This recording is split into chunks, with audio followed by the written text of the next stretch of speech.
آج کتنے ہی مظلوم ہیں دنیا میں جنہیں انصاف نہیں ملتا،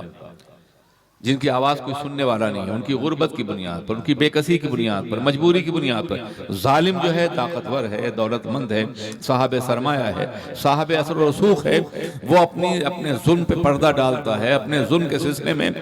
رشوت اور دوسرے ذرائع سے اپنے ظلم کو چھپا لیتا ہے، وہ بچ جاتا ہے سزا سے،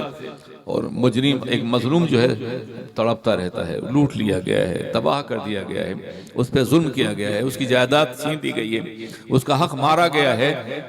اس کو ستایا گیا ہے، اس کے کسی بچے کو قتل کر دیا گیا ہے۔ یہ ساری چیزیں ہو رہی ہیں اور ظالم کو دنیا میں سزا نہیں ملتی، مگر مظلوم پھر بھی زندہ رہتا ہے۔ جانتے ہیں کیوں؟ اسے یقین ہوتا ہے کہ دنیا میں سزا نہیں ملی ہے مگر آخرت کا ایک دن ہے،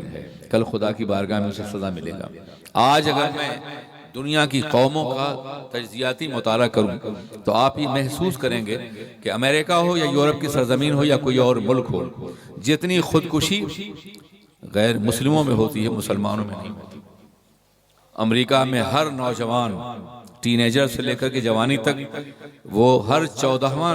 نوجوان خودکشی کر چکا ہوتا ہے یا خودکشی کرنے کی کوشش کرتا ہے۔ ہمارے ملک میں کئی ہزار افراد خودکشی کر چکے ہیں، بھوک کی بنیاد پر، قرض کی بنیاد پر، پریشانی کی بنیاد پر،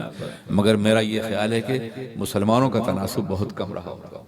ایسا کیوں ہے؟ دنیا کی تمام قومیں خودکشی کرتی ہیں مجبوریوں کی بنیاد پر، بے کسی کی بنیاد پر، قرض کی بنیاد پر، بھوک کی بنیاد پر، مگر مسلمان کیوں نہیں کرتا؟ اس لیے کہ مسلمان کو آخرت کا یقین ہے،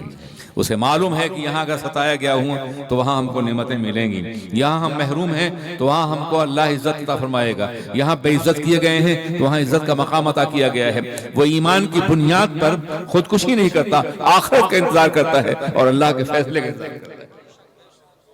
اس لیے کہ حق العباد کے سلسلے میں بڑی واضح ہدایات ہیں کہ تم نے بندوں کا حق ادا نہیں کیا تو اللہ تبارک و تعالیٰ کل میدان قیامت تم سے پوچھے گا، اور جب تک بندہ حق نہیں معاف کرے گا اس وقت تک تمہیں سزا سے کوئی نہیں بچا سکتا ہے۔